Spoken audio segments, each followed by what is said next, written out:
Hi അമ്മ. Hi, good morning. Good morning. എല്ലാവർക്കും. അതെ, ഇന്ന് എന്താ അറിയോ? എന്തമ്മ? ഇന്ന് ഇവന്റെ ചെറിയച്ഛനും ചെറിയമ്മയും അമ്മായിയും ഒക്കെ കൂടി വന്നിട്ടുണ്ടായിരുന്നു. അവർ കല്യാണം ക്ഷണിക്കാനാണ് കേട്ടോ. അടുത്ത മാസമാണ് കല്യാണം, പക്ഷെ നേരത്തെ കൂട്ടി ക്ഷണിക്കായിരുന്നു. നിങ്ങൾ വീണ്ടും കല്യാണം കഴിക്കാൻ പോവാ? അപ്പൊ ഒരു നേരത്തെ ക്ഷണിക്കാൻ വന്നത്. എന്തായാലും കല്യാണം ക്ഷണിക്കാൻ വന്ന പിന്നെ അവിടെ നിൽക്കുക, കുറെ വീടുകളിൽ ബന്ധുക്കളുടെ വീട്ടിലേക്കൊക്കെ പോണേ. അപ്പൊ രാവിലത്തെ ഒരു ചായയൊക്കെ കഴിച്ച് അവര് പോയി.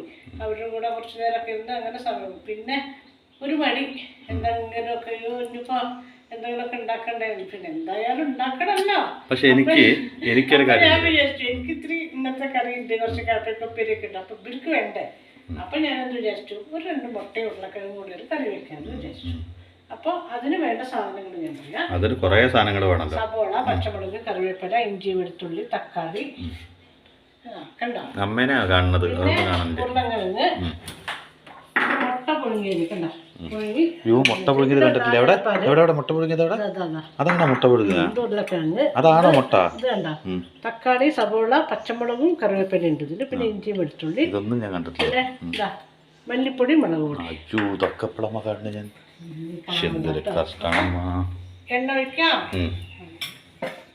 എന്താ എന്നോടൊരു ബഹുമാനം കണ്ടോ? എണ്ണ ഒഴിക്കുമ്പോ എന്നോട് ചോദിച്ചിട്ട് എണ്ണ ഒഴിക്കാന്നൊക്കെ പറഞ്ഞിട്ടാണ് എനിക്ക് വേണ്ടിയിട്ടാണ് ഈ കറിയെന്ന് വെക്കുന്നത്. എന്തറിയോ, അല്ലെങ്കിൽ നല്ല തൈര് കൂട്ടിയിട്ട് കയ്പയ്ക്ക ഉപ്പേരിയുണ്ട്, ഇന്നലത്തെ കുറച്ച് കറിയുണ്ട്, അതൊക്കെ കൂട്ടി ഞങ്ങൾ കഴിക്കുന്നു. എനിക്ക് വേണ്ടിയിട്ട്. എന്നാലും എനിക്ക് വിരുന്നുകാരോടുള്ളൊരു ദേഷ്യം എന്താ അറിയോ?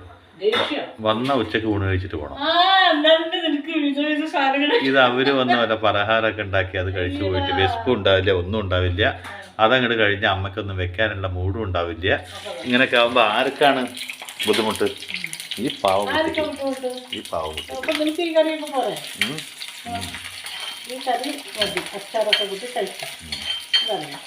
എന്തായാലും വേറെ എന്തെങ്കിലും ഉണ്ടാക്കാൻ എനിക്ക് മടിയാണ്. അതുണ്ടാവും. അങ്ങനെ അടുക്കളയിൽ നിൽക്കുന്നവർക്ക് അറിയുള്ളൂ. വെയിലിങ്ങനെ കൂടി വരുമ്പോഴേ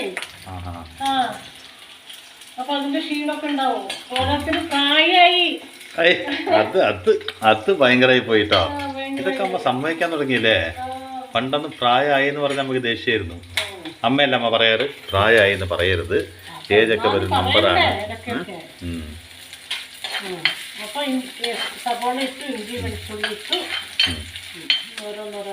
പണ്ടൊരു കാലത്ത് ഞാൻ പറയാം. അതൊരു ചെറിയ തക്കാളി.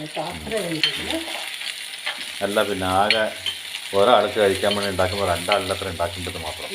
അതിന് ഒരാൾക്ക് മാത്രമായിട്ട് പൈസ ഉണ്ടാക്കാൻ പറ്റും. ഇത്തിരി കൂടുതൽ ഉണ്ടാക്കാൻ. ഇനി മല്ലി, മുളക് പൊടിയാണ്. ഇനി ഞാൻ അരച്ചതൊന്നല്ല, എളുപ്പത്തിൽ അത് പറ്റില്ല. അപ്പോൾ മഞ്ഞപ്പൊടി കൂടിയിട്ടുണ്ട്.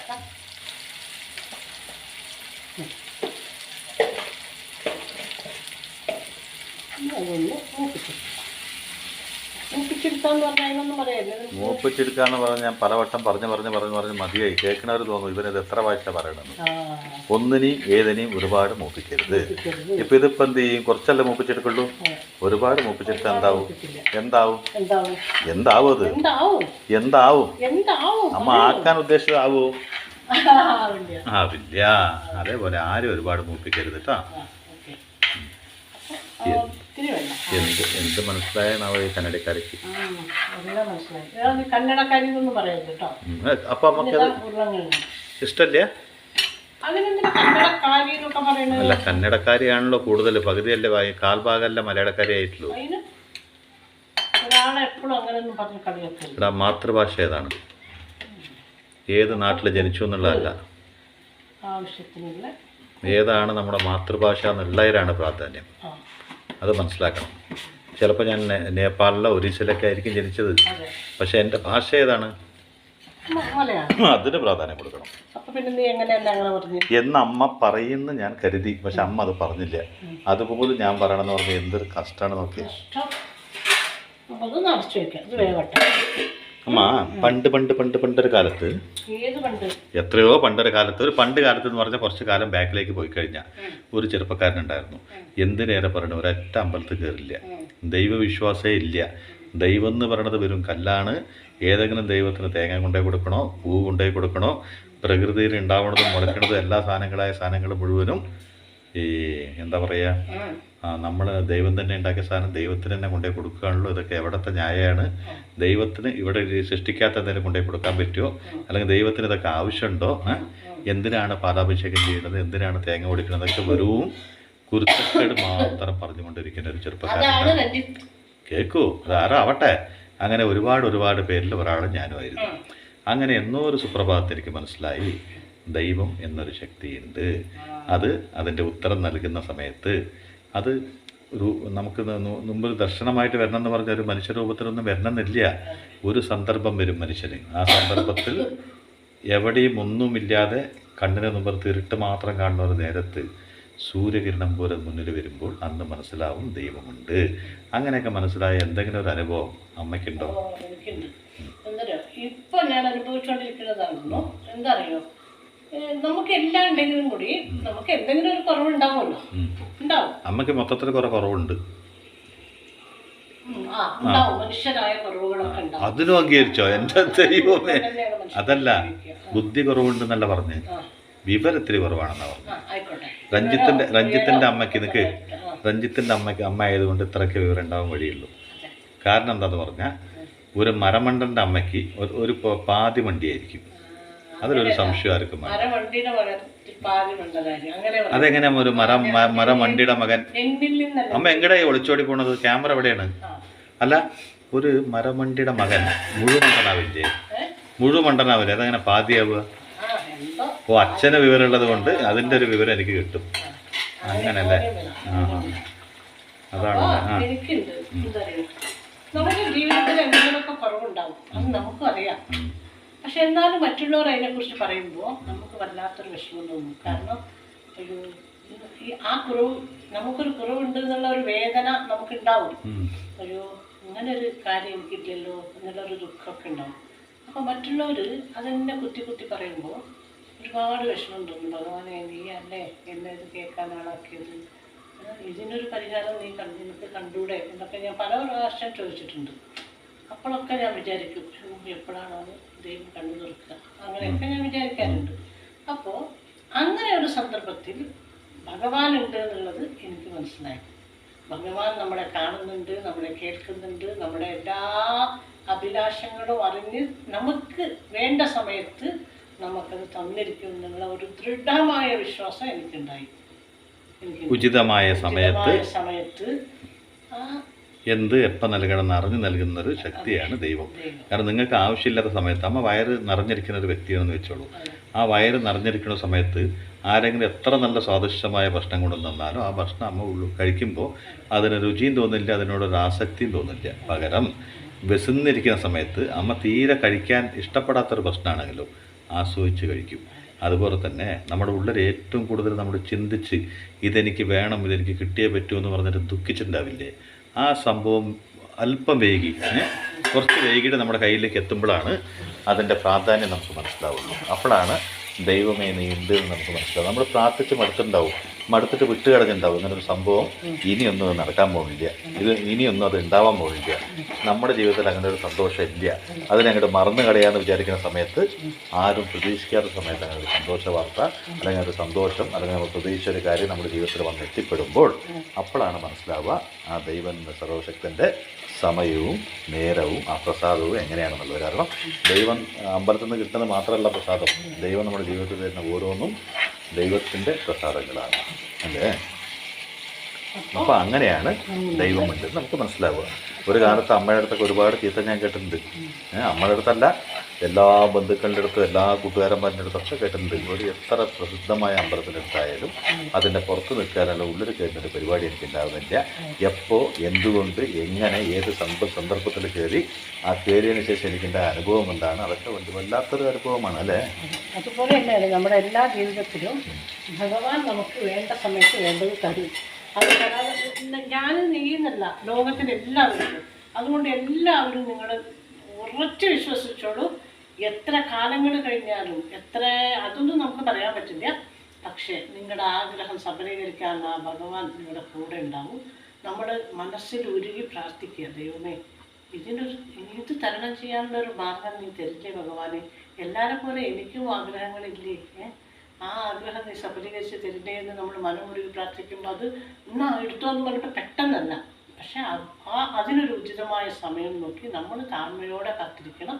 അത് നമുക്ക് കിട്ടും, അത് ഉറപ്പാണ്. എത്രയൊക്കെ ജന്മങ്ങൾ എടുത്താലും നിങ്ങളുടെ ഭക്തി, നിങ്ങളുടെ ശ്രദ്ധ, നിങ്ങളുടെ വിശ്വാസം നിങ്ങൾ കൈവിടാതിരുന്നാൽ ഈ ജന്മത്തിൽ നൽകും, ഇനി വരാൻ പോകുന്ന ജന്മത്തിൽ നിങ്ങൾ വിചാരിച്ചതെല്ലാം അതിൻ്റെ അപ്പുറമായിട്ട് നിങ്ങൾക്ക് കിട്ടിയിരിക്കും. കാരണം അങ്ങനെ ഒരു ശക്തി ഈ ഭൂമിയിലുണ്ട്. അപ്പോൾ ഇതിൽ നമ്മളിപ്പോൾ ഞാൻ ഈ വർത്തമാനത്തിൻ്റെ ഇടയ്ക്ക് ഞാനിതിൽ പച്ചമുളകും കറിവേപ്പില ഇട്ടു.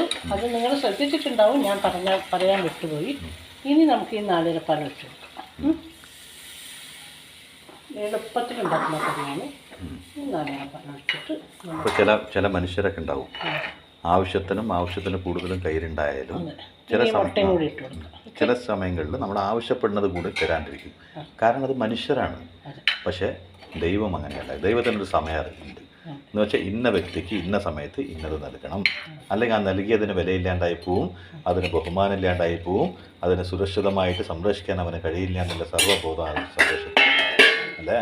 ആ സർവേശ്വരന്, ആ സർവശക്തിക്ക് അത് ഉള്ളത് കൊണ്ട് ഒരു കാരണവശാലും അമ്മയ്ക്ക് ഊണ് കഴിക്കുന്ന സമയത്ത് ഭക്ഷണം നൽകുമ്പോഴല്ലേ അതിൻ്റെ രുചിയുള്ളത്. രാത്രി വിശക്കുമ്പോൾ ഭക്ഷണം നൽകണം, അല്ലെങ്കിൽ ഊണ് കഴിക്കണം എന്ന് തോന്നുന്ന സമയത്ത് തന്നെ അത് കിട്ടണം. അല്ലാണ്ട് വയറ് നിറഞ്ഞ സമയത്ത് കിട്ടിയിട്ട് കാര്യമില്ല.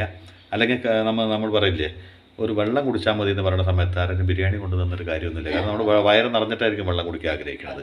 അതുപോലെ തന്നെ ജീവിതത്തിൻ്റെ ഏത് സമയത്ത് എങ്ങനെ എപ്പോൾ നൽകണം എന്ന് ഈ ലോകത്തെ ഏറ്റവും കൂടുതൽ അറിയാവുന്ന ഒരേ ഒരു വ്യക്തിയാണ്. നമ്മളെല്ലാവരും പറയും മുകളിലിരിക്കുന്നുണ്ടെന്ന്. മുകളിലല്ല, നമ്മുടെ ഈ പരിസരത്ത്, നമ്മുടെ അടുത്ത്, നമ്മുടെ കൺദൃഷ്ടികൾക്ക് കാണുന്നില്ല എന്ന് മാത്രം. നമ്മുടെ ഓരോരുത്തരെ നിയന്ത്രിക്കാനും നമ്മുടെ ഓരോരുത്തരെ സംരക്ഷിക്കാനും വിശ്വസിച്ചവൻ്റെ പിന്നാമ്പുറത്ത് ആ പരമശക്തിയുണ്ട്, ആ പരബ്രഹ്മമുണ്ട് അല്ലേ? അപ്പോൾ മനസ്സുരുകി വിശ്വസിച്ചവർ ഒരിക്കലും നിരാശപ്പെടരുത്. നിങ്ങളുടെയൊക്കെ ജീവിതത്തിൽ ഒന്ന് പ്രാർത്ഥിച്ചൊന്നും നടന്നില്ല, ഇനി നടക്കാൻ പോകുന്നില്ല എന്നൊന്നും വിചാരിക്കരുത്. കാരണം ഈ പറയുന്ന വ്യക്തിയുണ്ടല്ലോ, എത്ര വയസ്സ് വരെ ആയിരിക്കും ഞാൻ ദൈവവിശ്വാസം ഉണ്ടായിരുന്നില്ല. കാരണം ഒരു ദൈവത്തിന് ഞാൻ വിശ്വസിക്കുന്നുണ്ടായിരുന്നില്ല. അമ്പലത്തിൻ്റെ അടുത്താരെങ്കിലും പോവുക, അമ്പലത്തിലേക്ക് അമ്മേനെ കൊണ്ടുപോകാന്നൊക്കെ പറഞ്ഞിട്ട് ഒന്നും കൊണ്ടുപോകാന്ന് പറഞ്ഞാൽ ഭയങ്കര ദേഷ്യമാണ്. അത് കഴിഞ്ഞ ഒരു ആൽമര ഉണ്ട്, അവിടെ നല്ല സുഖമായിരിക്കുമല്ലോ ഇരിക്കാൻ, എല്ലാ അമ്പലത്തിലും ഉണ്ടാവുമല്ലോ. അവിടെ ഞാൻ സുഖമായിട്ടിരിക്കും. കുറേ പരിചയക്കാരൊക്കെ വന്നിട്ട് എന്ത് മനുഷ്യനാടാ, അതിൻ്റെ ഉള്ളിലൊന്ന് കയറിക്കൂടെ പറയും. ഞാൻ അപ്പം പറയും അതിൻ്റെ ഉള്ളിലുള്ള കല്ലിനൊന്നും കാണാൻ ഞാൻ പോകില്ല പറയും. അങ്ങനെയുള്ളൊരു സ്വഭാവക്കാരൻ ഇന്ന് ഏറ്റവും വലിയ ദൈവവിശ്വാസം എന്ന് പറയാറുണ്ട്. ദൈവം ഇല്ലാതെ ഒരു ഭൂമിയിൽ വേറെ ഒന്നുമില്ല എന്നുള്ള ചിന്തയിൽ തന്നെ ദൈവം എത്തിച്ചു. അതൊക്കെ അനുഭവങ്ങളുടെ ഒരു വലിയൊരു കഥയാണ് അല്ലേ? അപ്പം നമ്മളൊന്നും പ്രാർത്ഥിച്ചു കഴിയുമ്പോൾ ചിലർ വിചാരിക്കും, ഞാൻ 1 കൊല്ലമായി 2 കൊല്ലമായി പ്രാർത്ഥിക്കുന്നു, എനിക്കൊന്നും നടക്കണില്ല. അപ്പോൾ ഒരു വിശ്വാസം ഭഗവാനോട് പറയും. പക്ഷെ അതല്ല, നമ്മൾ കാത്തിരിക്കണം.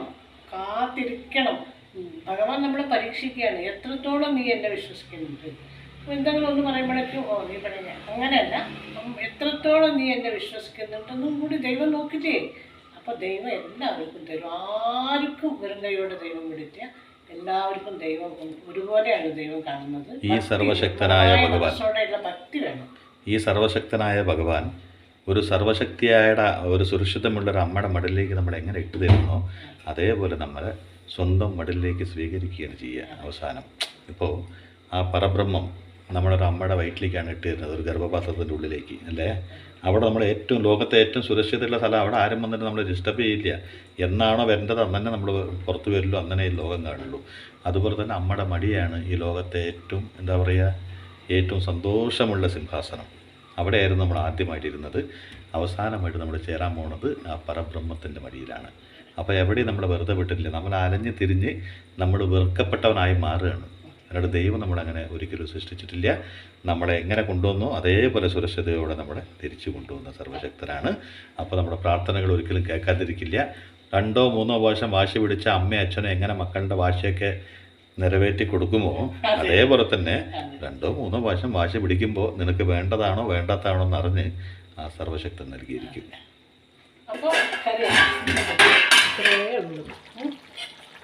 പെട്ടെന്നാവുന്ന കറിയാണ്, ഒരുപാട് ഒരു ബുദ്ധിമുട്ടുമില്ല. എന്നാൽ കഴിക്കാനായിട്ട് നല്ല ഒരു നാടൻ കറി, നല്ല ടേസ്റ്റും ആയിരിക്കും. അപ്പോൾ ഓക്കെ, അപ്പോൾ ഓഫ് ചെയ്യാം. അപ്പോൾ നാടൻ അമ്പുജാശ്ശേരി നാടൻ മുട്ടക്കറി, നാടൻ ഉരുളക്കിഴങ്ങ് മുട്ടയിട്ടൊരു കറി എളുപ്പത്തിൽ ആർക്ക് വേണമെങ്കിലും ഉണ്ടാക്കാൻ പറ്റും. അപ്പോൾ ഇന്നിപ്പോൾ ഞാൻ എളുപ്പത്തിലൊരു കറി ഇതിനൊരു പ്രത്യേകതയും കൂടി ഉണ്ട്. ഇനിയിപ്പോൾ ഇന്ന് ശനിയാഴ്ചയാണല്ലോ, നാളെ ഞായറാഴ്ചയാണല്ലോ. ഞായറാഴ്ച 2 മക്കൾ അവിടെ നിന്ന് വിളിക്കുമല്ലോ. അപ്പോൾ അവർക്കാണ് ഞായറാഴ്ച ദിവസം മുഴുവൻ പ്രാധാന്യം. ഞായറാഴ്ച എപ്പോഴോ എണിച്ച് എന്തോ ഉണ്ടാക്കും. ആ ദിവസമൊന്നും വലിയ കാര്യമായിട്ടൊന്നും ടേസ്റ്റൊന്നും നോക്കണ്ട കേട്ടോ. ഞാനൊക്കെ സഹിക്കുകയാണ് ഞായറാഴ്ച ദിവസങ്ങളിൽ. കാരണം വലിയ രുചിയൊന്നും ഉണ്ടാവില്ല. ഉപ്പിട്ടം കിട്ടും, മുളകിട്ടം കിട്ടും. കാരണം കാത്തിരിക്കുകയാണ് അവിടുന്ന് മക്കളെ വിളിക്കാൻ വേണ്ടിയിട്ട്. ആ ദിവസം ഞാൻ അമ്മേനെ ഫ്രീ ആയിട്ട് വിട്ടു. ആ ദിവസം അന്ന് കൂടുതൽ സമയം വീഡിയോ കോളും കാര്യങ്ങളൊക്കെ ചെയ്യണത് കൊണ്ട് ഏത് സമയത്ത് അവർ വിളിക്കുന്നു പറയാൻ പറ്റില്ലല്ലോ. ആ സമയത്ത് നമ്മൾ അടുക്കളയിലാണെന്ന് അവർ അറിയിക്കാൻ പറ്റില്ലല്ലോ. ആ ദിവസം അമ്മ ഏകദേശം ലീവാണ് അല്ലേ. ഉച്ച വരെ അമ്മ ഫുൾ ഫ്രീ ആണ്.